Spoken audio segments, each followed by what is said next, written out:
আপনাকে একটা অ্যাগ্রেসিভ প্রেয়ারওয়ালা জীবন কাটাতে হবে। আপনাকে সেই অধিকারকে বুঝতে হবে, কারণ বাক্য বলছে পিতা ঈশ্বর প্রভু যিশুকে অধিকার, কর্তৃত্ব, আধিপত্য দিয়েছেন জগতের সবকিছুর উপরে, দুষ্ট আত্মার উপরে। যিশু খ্রিস্ট সেই অধিকার, কর্তৃত্ব, সেই সামর্থ্য কিন্তু আমাকে আর আপনাকে দিয়েছেন, মণ্ডলীকে দিয়েছেন। আমেন। এটা বহুত পাওয়ারফুল বিষয়। যে অধিকার, যে পাওয়ার পিতা ঈশ্বর প্রভু যিশু তার প্রিয় পুত্রকে দিয়েছিলেন, সেই অধিকার, সেই ক্ষমতা, সেই আধিপত্য দুষ্ট আত্মার উপরে, রোগের উপরে, শয়তানের উপরে ঈশ্বর তার মণ্ডলীকে দিয়েছে।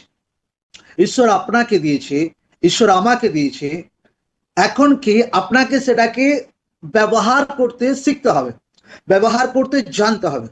আপনাকে হার দিন একটা টাইম বসতে হবে, যে প্রার্থনা করতে হবে, যে যে ভায়োলেন্ট প্রেয়ার, শয়তানের উপরে ধমক মারতে হবে যে আমার জীবনের বিরুদ্ধে, আমার পরিবারের বিরুদ্ধে, আমার বাচ্চাদের বিরুদ্ধে, ফাইন্যান্সের বিরুদ্ধে, আমার মনের বিরুদ্ধে যত অন্ধকার শক্তি প্রভু যিশুর নামে আউট হয়ে যাক। হোলি গোস্ট সোয়ার। এইভাবে একটা ধমকি মারা প্রার্থনা শয়তানের উপরে হর দিন করতে হবে লোকদের জীবনে।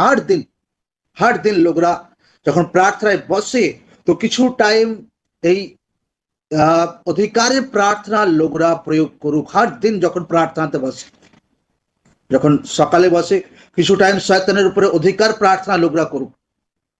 রাতে যখন লোকরা বসে, অধিকার প্রার্থনা লোকরা করুক। নচিত শয়তান লোকদের ইমোশনাল ভাবে কবজা করতে চেষ্টা করে, লোকদের পরিবার বিভিন্ন ভাবে কবজা করার চেষ্টা করে।